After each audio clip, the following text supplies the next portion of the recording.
Hello दोस्तों, नमस्कार। मैं सैम प्रजापत स्वागत करता हूं आपके अपने YouTube channel PCW paramedical coaching वाले पे। और दोस्तों, अपन रेगुलर वीडियो लेकर आ रहे हैं और उसमें अपन डिस्कस कर कल जो अपने वीडियो आया था उस पर अपन ने डिस्कस किया था जो DRT फर्स्ट ईयर उसका सिलेबस। आज अपन डिस्कस करने वाले हैं DRT सेकेंड ईयर का जो सिलेबस है उसके बारे में अपन डिस्कस करेंगे। और साथ में ही अपन ये देखेंगे इनमें की जो इम्पोर्टेंट टॉपिक है वो कौन से टॉपिक है जो मोस्ट इम्पोर्टेंट टॉपिक है और एग्जाम में पूछे जाने वाले हैं। क्योंकि आप लोगों को पता है कि DRT सेकेंड ईयर के जो एग्ज़ाम है वो 10 तारीख से है, टाइम टेबल आ चुके हैं और कल से आप लोगों के जो एडमिट कार्ड है वो भी साइट पे अपलोड कर दिए जाएंगे।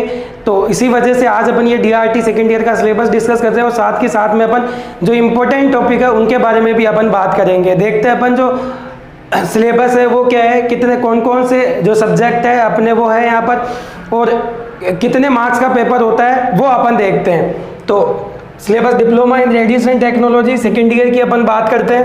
देखो, अपन बात करते हैं सेकेंड ईयर का जो सिलेबस है उसके बारे में बात करते हैं। तो अपने को पता है जैसे फर्स्ट ईयर में अपने पास में 4 सब्जेक्ट होते हैं, वैसे कि वैसे सेम सेकेंड ईयर के अंदर भी अपने पास में 4 सब्जेक्ट होते हैं। फर्स्ट होता है रेडियोग्राफी, सेकेंड होता है basic principle radiotherapy, radiation hazard and protection, third होता है रिसेंट एडवांस एंड फोर्थ होता है patient care hospital and management. ये तो 4 अपने पास में थ्योरेटिकल पेपर हो गए। ये फर्स्ट पेपर हो गया, ये सेकंड पेपर हो गया, ये थर्ड पेपर हो गया और ये फोर्थ पेपर हो गया। ये 4 पेपर होते हैं सेकेंड ईयर के अंदर अपने। और जो एक होता है वो होता है अपने प्रैक्टिकल। जैसे फर्स्ट ईयर में आपके प्रैक्टिकल था सेम एज इट इज वो का वही प्रैक्टिकल यहाँ पे आता है, बस थोड़े से अपने पास में जो थ्योरेटिकल होती है जो प्रैक्टिकल रिकॉर्ड होता है वो अपने को थोड़ा सा अलग बनाना पड़ता है इसमें। और छठे नंबर पे यदि अपन बात करें, 6 नंबर पे यदि अपन बात करें तो वो बात होती है सेशनल असेसमेंट की, जो कि पूरी तरीके से कॉलेज वालों के हाथ में होता है। कॉलेज वाले नंबर अपने सेंड करते हैं तो कुल मिला के अपने हाथ में जो पेपर नंबर होते हैं वो 500 नंबर होते हैं, जिसमें से 4 सब्जेक्ट हो गए, 100 के 4 सब्जेक्ट हो गए, एक प्रैक्टिकल हो गया और एक सेशनल असेसमेंट हो गए। कुल मिला के अपने पास में जो पेपर होता है वो 600 नंबर का पेपर होता है। ठीक है, अपन इसी यदि रेडियोग्राफी की बात करें तो फर्स्ट पेपर ये होता है जिसके मार्क्स 100 होते हैं। दूसरी यदि अपन बात करें basic principle of radiotherapy radiation hazard and protection, इसकी यदि अपन बात करें तो ये भी पेपर 100 नंबर का होता है। तीसरा यदि अपन बात करें रिसेंट एडवांस का तो इसका भी पेपर 100 नंबर का होता है। और patient care and hospital management ये भी पेपर 100 नंबर का होता है। तो ऐसे करके अपने पास में 4 पेपर होते हैं 400 नंबर के, जिसके अपने को जो थ्योरी होता है उसकी क्लासें लगाते हैं इसमें। नेक्स्ट अपन देखते हैं इन पे अपन देखो आज जो एग्जाम है वो 10 तारीख से है। 10 अपन इसी को लेकर आज ये वीडियो रिकॉर्ड कर रहे हैं ताकि मोस्ट इंपॉर्टेंट जो टॉपिक है सब सब्जेक्ट के वो अपन एक बार डिस्कस कर लेते हैं। देखिए, चलिए आ जाओ। फर्स्ट अपने पास में आती है रेडियोग्राफी। जो फर्स्ट पेपर अपने पास में आता है वो आता है रेडियोग्राफी, जिसको अपन स्पेशल इन्वेस्टिगेशन के नाम से भी बोलते हैं।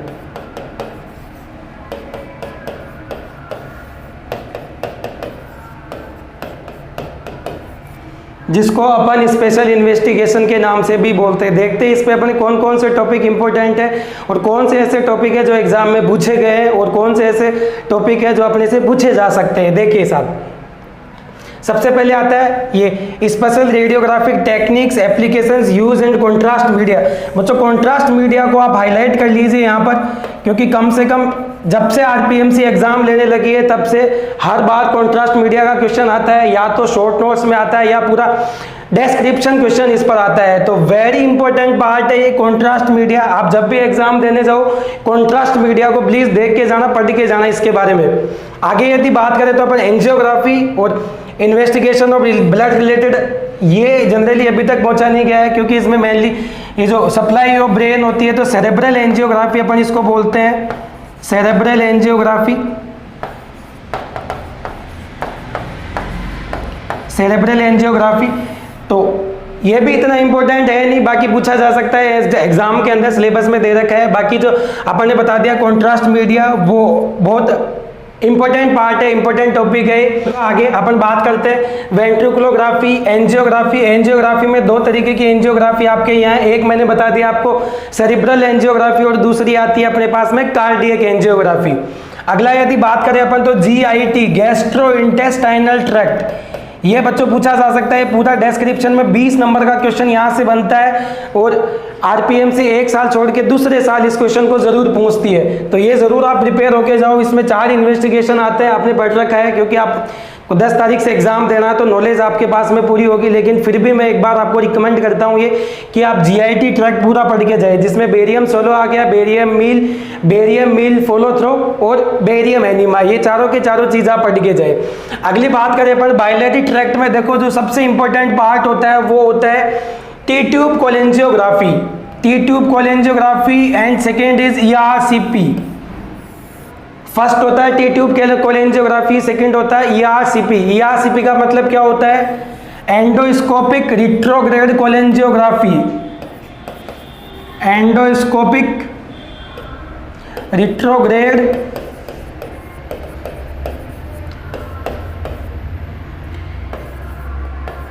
कोलेंजियोग्राफी, ये बच्चों एग्जाम में पूछी जा सकती है अपने पास में, क्योंकि ये भी एक इंपॉर्टेंट पार्ट होता है स्पेशल इन्वेस्टिगेशन का। अगले अपन चले बात करें माइलोग्राफी, जो कि आपको पता है स्पाइन के लिए करी जाती है, ये स्पाइन के लिए करी जाती है। तो एग्जाम में माइलोग्राफी केवल एक बार पूछी गई है आरपीएमसी के एग्जाम में, बाकी यहाँ पर आ सकती है। अगला देखो दूसरा, ये फर्स्ट अपने पास में हो गया कॉन्ट्रास्ट मीडिया हो गया। सेकंड अपने पास में जो क्वेश्चन बन गया यहाँ पर 20 नंबर का, ये T tube cholangiography and ERCP. Third पे अपन चलते हैं आईवीपी, जिसको आप आईवीयू बोलते हैं, इंट्रोविनस यूरोग्राम। इंट्रोविनस यूरोग्राम ये भी एक इंपॉर्टेंट टॉपिक है, तो आप इसको भी स्टार मार्क कर लीजिए। यहाँ पर आरपीएमसी का जो एग्जाम है उसमें पूछा जा सकता है। आगे देखिए आप, अपन नेक्स्ट इंपॉर्टेंट क्वेश्चन की यदि बात करें जो कि आरपीएमसी में पूछा जा सकता है, वो है एचएसजी, हाइस्टेरोसेल्फेंजियोग्राफी। ये भी एक इंपॉर्टेंट पार्ट है, आपके बहुत बार क्वेश्चन पूछा गया है आरपीएमसी के अंदर, और इस बार भी पूरी उम्मीद की जाती है इस क्वेश्चन की कि ये क्वेश्चन अब की बार भी पूछा जाए। तो आप इसको भी एक बार ध्यान से नोटिस कर लीजिए। आप जब भी एग्जाम देने जाओ आप प्लीज इसको पढ़ के जाइए। जो भी क्वेश्चन, जो भी मैं यहाँ पर गोले लगा रहा हूँ, स्टार मार्क कर रहा हूँ, एक बार जब भी आप एग्जाम देने जाओ प्लीज इनको पढ़ के जाइए, आपको बहुत बेनिफिट मिलेगा एग्जाम के अंदर। अगला दूसरे जो अपन पेपर है उस पर अपन चलते हैं। फर्स्ट जो पेपर होता है एक बार और देख लेते हैं, इसके अंदर कोई सी पार्ट और बच रहा है तो देखो, इसमें थिएटर टेक्निक आती है, जिसमें स्टेराइल टेक्निक इन ओटी आती है, क्लीननेस आती है, मोबाइल सीआरएम आता है, ब्रोंकियोग्राफी। देखो यहाँ पर एक और टॉपिक बनता है अपने पास में, ब्रोंकियोग्राफी। ये भी काफी इंपॉर्टेंट टॉपिक है ब्रोंकियोग्राफी, एक बार आरपीएमसी के एग्जाम में पूछा गया है, तो आप जब भी एग्जाम देने जाओ इसको भी जरूर पढ़ के जाइए बेटा। चलते हैं अगले सब्जेक्ट की तरफ। देखो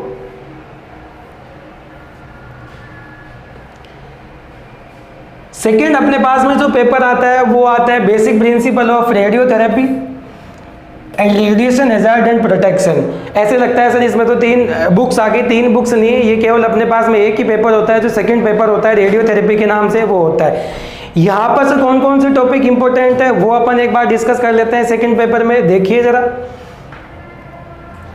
जनरल प्रिंसिपल ऑफ रेडियोथेरेपी, ये बेटा पूछा जाता है जनरल प्रिंसिपल ऑफ रेडियोथेरेपी की जो रेडियोथेरेपी के जनरल प्रिंसिपल होते हैं वो कौन कौन से होते हैं। तो फर्स्ट जो क्वेश्चन आता है वो इस पे आता है। बाकी एक बार आरपीएमसी के अंदर ये पूछा गया है थेरेपेटिक जो रेशियो होता है वो क्या होता है, तो वो ये भी बड़ा इंपॉर्टेंट है। एक बार यदि अपन बात करें इस थेरेपेटिक रेशियो की, तो ये बीआरटी जो बैचलर कोर्स होता है उसके अंदर भी एक बार पूछा गया है, ये शॉर्ट नोट्स के अंदर आता है कि थेरेपेटिक रेशियो के अंदर आप शॉर्ट नोट्स बनाइए, तो ये भी इंपॉर्टेंट पार्ट है। अगला देखिए सेल साइकिल, जो कि अपने रेडियो जो बायोलॉजी आती है उसका पार्ट है, ये रेडियो बायोलॉजी जो आती है उसका पार्ट है ये सेल साइकिल। उसी के अंदर पूछे जाते हैं कि सेल के अंदर क्या क्या चीजें होती है, कैसे इफेक्ट करती है रेडिएशन, तो वो सारा इसके अंदर पूछा जाता है। तो फर्स्ट यदि बात करें तो अपने पास में 3 इंपॉर्टेंट टॉपिक हो गए, एक हो गया जनरल प्रिंसिपल ऑफ रेडियोथेरेपी, दूसरा हो गया थेरेपेटिक रेशियो, तीसरा हो गया सेल साइकिल। अगले जो इंपॉर्टेंट टॉपिक्स अपने पास में उनको लेकर अपन डिस्कस कर रहे हैं। देखो अगला यदि बात करें अपन तो नेक्स्ट जो आता है अपने पास में आती है लीनियर एक्सीलरेटर, जिसको अपन शॉर्ट में लीनेक बोलते हैं। उसके बाद में आती है ब्रैकी थेरेपी और उसके बाद में आती है टेलीथेरेपी मशीन। देखो आरपीएमसी का जो पेपर बनता है उसमें अल्टरनेट क्वेश्चन पूछे जाते हैं, अल्टरनेट आते हैं। एक बार लीनेक आ गया, एक बार कोबाल 60 आ गई, एक बार किलो वोल्टेज आ गई, एक बार ब्रेक की आ गई। तो मान के चलिए आप यहाँ पर एक बार पुराने जो पेपर है वो भी मैं एक बार डिस्कस कर लूँगा आके यहाँ पर, तो आपको पता लग जाएगा कि कौन सा क्वेश्चन कौन से ईयर में आया हुआ पेपर है। तो यहाँ पर अपन यदि बात करें तो आप ये तीनों पढ़ के जाइए, लीनेक भी पढ़ के जाइए, आप टेलीकोबाल्ट भी पढ़ के जाइए और ब्रेक की भी पढ़ के जाइए, क्योंकि ये हमेशा आरपीएमसी के जो मोस्ट इंपॉर्टेंट क्वेश्चंस में होते हैं उनमें ये है। ठीक है, आगे चले अपन बात करें रेडिएशन हैजार्ड एंड प्रोटेक्शन का। बेटा आपको पूरा का पूरा ये जो टॉपिक है इसको आपको अंडरलाइन करना पड़ेगा, क्योंकि बहुत इंपॉर्टेंट पार्ट है। रेडियो एक्टिविटी आ गई, नेचुरल आ गई, ये पूरा का पूरा बेटा इंपॉर्टेंट पार्ट है। तो आप पूरा का पूरा पढ़ के जाइएगा। ये जो रेडियो एक्टिविटी है पूरा पढ़ के जाइए, रेडियो एक्टिविटी के जो टाइप है वो आप पढ़ के जाइए। इसके अलावा रेडिएशन हैजार्ड एंड प्रोटेक्शन है वो भी आप पूरा पढ़ के जाइए। रेडिएशन हैजार्ड क्या कौन कौन से होते हैं, क्या इफेक्ट आते हैं रेडिएशन के, उसके बाद में उसके जो प्रोटेक्शन होते हैं, प्रोटेक्शन क्या होता है रेडिएशन से बचाव के लिए अपन जैसे डिस्टेंस काम में लेते हैं, शील्डिंग काम में लेते हैं, टाइम जो होता है वो अपने को कम करना होता है। तो सारी चीजें आप इसमें प्लीज पढ़ के जाइएगा बेटा। अगला ये है एचवीटी एंड टीवीटी, ये पूछा जाता है। इसको interaction of radiation with matter के नाम से पूछा जाता है क्वेश्चन को, तो ये भी आप इंपॉर्टेंट मार्क कर लीजिए। बहुत आरपीएमसी में जो मोस्ट प्रोबेबल पूछे जाने वाले क्वेश्चनों में से भी एक ये है interaction of radiation with matter. और अगला यदि शॉर्ट नोट्स की अपन बात करें तो शॉर्ट नोट्स के अंदर आपको वेरियस रेडिएशन यूनिट है ये आपके पूछी जा सकती है। तो उसके अंदर रोंजन आ गया, रेड आ गया, रैम आ गया, ये मोस्ट इंपॉर्टेंट यूनिट होती है। यहाँ पर मोस्ट इंपॉर्टेंट यूनिट होती है, तो आप इनको भी प्लीज जब भी एग्जाम देने जाओ, जब भी आपका पेपर हो, पढ़ के जाइएगा बेटा। नेक्स्ट पे चलते हैं अपन। आपके लिए देखो बुक भी सजेशन की गई है यहाँ पर, जो सिलेबस यूनिवर्सिटी ने बनाया है या काउंसिल ने बनाया है, उन्होंने बुक सजेस्ट की है यहाँ पर। Radiation of physics, the fundamental x-ray and radiation, a book of radiological technologies. तो इसमें जनरली ये सतीश भार्गव, इसमें जोसेफ सलेमन और भूषांग एंड सिवर्ट, ये वाली जो बुक्स आती है वो भी आप काम में ले सकते हो यदि सिलेबस आप पूरा करना चाहते हो अपना। तो ये बुक्स जो है वो काउंसिल ने भी आपको सजेस्ट करी है। इसके अलावा मार्केट में बहुत सारी बुक्स है जिनकी सहायता से आप अच्छा कंटेंट ले सकते हो। तीसरे की बात करें तो अपने पास में आता है रिसेंट एडवांस। रिसेंट एडवांस भी कई बच्चों को बहुत टफ लगता है कि सर रिसेंट एडवांस में तो बड़ी फिजिक्स आती है, तो सर बहुत दिक्कत होती है। तो मैं आपको वो क्वेश्चन बताने वाला हूँ जो एग्जाम में पूछे जाते हैं। देखिए आप, फर्स्ट इसमें जो क्वेश्चन बनता है अपने पास में वो बनता है नॉलेज ऑफ अल्ट्रासोनोग्राफी, यूएसजी के नाम से जानते हैं अपन इसको, अल्ट्रासोनोग्राफी। तो जो फर्स्ट क्वेश्चन बनता है यहाँ पर वो बनता है यूएसजी अल्ट्रासोनोग्राफी से। सेकंड जो क्वेश्चन बनता है वो इनमें से दोनों में से बनेगा। सेकंड जो इंपॉर्टेंट पार्ट है अपने पास में वो ये इंपॉर्टेंट पार्ट है, ये फर्स्ट मान ले, ये सेकंड पे मान ले। तो सिटी और एमआर के अंदर से एक क्वेश्चन जरूर पूछा जाता है यहाँ पर कि आप डिस्क्रिप्शन लिखिए सिटी स्कैन का या डिस्क्रिप्शन लिखिए आप एमआरआई स्कैन का। तो ये तीसरा यदि अपन बात करें तो सीआर डीआर में तीसरा जो क्वेश्चन बनता है वो सीआर डीआर में से बनता है।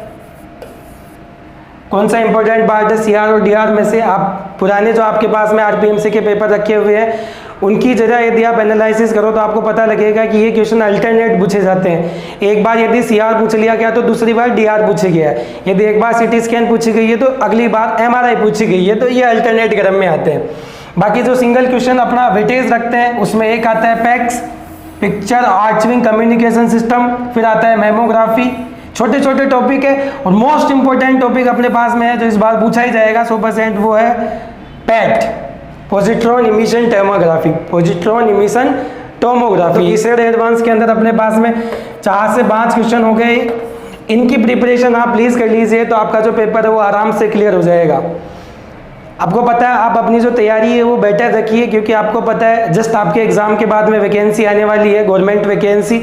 तो आपका जो पेपर है वो बैक नहीं रखे, ये आपको ध्यान रखना है एक चीज़, नहीं तो बड़ी मुसीबत हो सकती है। मान के चलो यदि आपका एक भी पेपर यदि ड्यू रह जाता है तो आप परेशानी में आ सकते हो। तो प्लीज़ आप जो भी यहाँ पर अपन बता रहे हैं वो आप पढ़ के जाइए। चलते हैं अगले पेपर की तरफ। यहाँ पर ये देखो बुक्स भी डाली गई है, यहाँ पर यह आप स्क्रीनशॉट भी ले सकते हो इसका। जो जो बुक्स है यहाँ पर देखो, रेडिएशन फिजिक्स के लिए सतीश भार्गव यहाँ पर प्रीफर करी गई है। और यदि आप the fundamental of accident radiation की बात करो तो जोसा सलेमान को प्रीफर किया है। यहाँ पर डायग्नोस्टिक अल्ट्रासाउंड की बात करें तो र्यूमैक है। और यदि बात करें कंप्यूटर टोमोग्राफी एंड रेजोनेंस, इसकी बात करें तो हैगा जो है उसकी बुक्स को प्रेफरेंस दी गई है। और फाउंडेशन ऑफ कंप्यूटिंग है, ये कंप्यूटिंग है तो वो PK Sinha and Sinha BPP publication, इसको दिया गया है। तो ये प्रेफरेंस आपको बुक की गई है, तो आप चाहो तो इनकी भी हेल्प ले सकते हो आप बेटर स्टडी करने के लिए। और लास्ट पेपर पे अपन चलते हैं। अब जो लास्ट पेपर है, बच्चे बोलते हैं सर ये तो एक दिन में पढ़ लेंगे, सर ये तो हम 2 दिन में पढ़ लेंगे, लेकिन ऐसा नहीं होता है। आप इसकी चक्कर में बच्चों के बहुत सारे बच्चों के बैक रह जाती है पेशेंट केयर, क्योंकि इजी सा सब्जेक्ट लगता है। और आपको पता हो जितना सब्जेक्ट इजी होता है उतनी अपने लिए प्रॉब्लम क्रिएट करता है। यदि पहले के रिजल्ट का यदि अपन एनालिसिस करें, उनकी यदि अपन बात करें तो बहुत सारे बच्चों के, बहुत सारे स्टूडेंट्स के जो बैक लगी है वो इसी में लगी हुई है, patient care and hospital management. आप बड़े हल्के में ले लेते हो सर कि इसमें तो सर कुछ नहीं है, हम सर एक दिन में पढ़ के पास हो जाते हैं, तो ऐसा नहीं है। आप जो भी सब्जेक्ट है वो अपना खुद का अपना एक वेटेज रखता है, तो आप प्रॉपर तैयारी करिए तो आपको बेनिफिट ज़रूर मिलेगा। इसको आपको पता है वैकेंसी आने वाली है, तो वैकेंसी में भी आपको बेनिफिट मिलेगा। आपका जो कंटेंट होना चाहिए वो सॉलिड होना चाहिए, आप जो भी पढ़ रहे हो। तो इसमें भी मैं आपको 2-4 टॉपिक बता देता हूं जो कि मेन एग्जाम में पूछे जाते हैं, आरबीएमसी के एग्जाम में पूछे गए हैं या पूछे जाने वाले हैं। देखिए जरा, यह देखिए बेटा, ये जो अपने पास में आता है सबसे पहले लिफ्टिंग ऑफ पेशेंट। एक तो ये इंपॉर्टेंट पार्ट है इसमें, लिफ्टिंग ऑफ पेशेंट। आप पेशेंट को कैसे कैसे ट्रांसफर कर सकते हो एक जगह से दूसरी जगह। दूसरा जो क्वेश्चन है फर्स्ट एड प्रोसीजर, ये भी इंपॉर्टेंट पार्ट है। आप चाहो तो इनका स्क्रीनशॉट ले लेना, एक बार मैं बता देता हूँ आपको कि कौन कौन से टॉपिक जो है इंपॉर्टेंट है, उसके बेस पे आप स्क्रीनशॉट ले लीजिएगा प्लीज। देखो बाकी ट्रॉली स्ट्रक्चर इसी के पार्ट है। Explanation of hospital chart, hospital chart ये भी पूछा जाता है। जो हायर ब्रांच होती है उससे लेकर जो नीचे की ब्रांच आती है वो एक दूसरे से कैसे कनेक्ट होती है, तो उसका चार्ट आपको बनाना है। स्टरलाइजेशन ये मोस्ट इंपॉर्टेंट है, जो कि इसमें 3 कंसेप्ट आते हैं स्टरलाइजेशन के। 3 जो कंसेप्ट आते हैं उसमें मोस्ट इंपॉर्टेंट पार्ट आता है ये स्टरलाइजेशन का। 3 तरीके की होती है ये, तो उसमें ध्यान रखना आपको। स्टरलाइजेशन जब भी एग्जाम में देने जाओ आप पढ़ के जरूर जाइएगा बेटे स्टरलाइजेशन। अगला देखिए इंजेक्शन टेक्निक, अपने यहाँ पर इतना ज़्यादा मोस्ट पॉपुलर क्वेश्चन नहीं आता है। बाकी अपन यदि बात करें तो एमएलसी की बात यदि अपन करें तो एमएलसी यहाँ पर पूछी जाती है अपने पास। जो मेडिको लीगल जो केसेस होते हैं उनको बोलते हैं अपन एमएलसी, तो ये एग्जाम में पूछा जाता है। बाकी स्पेशल इन्वेस्टिगेशन से रिलेटेड यदि अपन बात करें कि कौन कौन सा सामान अपन काम में लेते हैं, देखो ये देखो यहाँ पर एक ट्रे वर्ड आया है, ट्रेस फॉर स्पेशल इन्वेस्टिगेशन। इसका मतलब क्या होता है, मान के चलो कोई भी पेशेंट है उसको आप ऑपरेशन पे लेके जा रहे हो, तो उससे पहले अपने को क्या करना पड़ता है, एक ट्रे तैयार करनी पड़ती है कि कौन कौन से इक्विपमेंट काम में आने वाले हैं, कौन कौन सी मेडिसिन अपने काम में आने वाली है। तो सेम एज इट इज यदि अपन बात करें यहाँ पर स्पेशल इन्वेस्टिगेशन के अंदर कौन कौन से इक्विपमेंट अपने पास में काम आएंगे, कौन सा कॉन्ट्रास्ट मीडिया काम आएगा, तो उसके लिए एक ट्रे अपन तैयार करते हैं, तो उससे रिलेटेड भी एक क्वेश्चन पूछा जाता है, तो ये जरूर ध्यान रखिएगा आप। बाकी care of cancer of patient ये भी पूछा जाता है, क्योंकि अपने जो मेन पार्ट है रेडियोथेरेपी अपन ने देखा था, सेकंड सब्जेक्ट है, सेकंड पेपर है, तो उससे रिलेटेड क्वेश्चन यहाँ पर पूछ लिया जाता है। बाकी यहाँ पर यदि अपन बात करें तो ये छोटे छोटे से क्वेश्चन है। आगे देखो हॉस्पिटल मैनेजमेंट, अगला यदि अपन बात करें बेटा तो हॉस्पिटल मैनेजमेंट ये पूछा जाता है कि हॉस्पिटल मैनेजमेंट के बारे में बताइए कि अपन कौन कौन सा मैनेजमेंट कैसे कैसे करते हैं, तो वो क्वेश्चन आपसे पूछा जा सकता है। बाकी रूल्स एंड रेगुलेशन,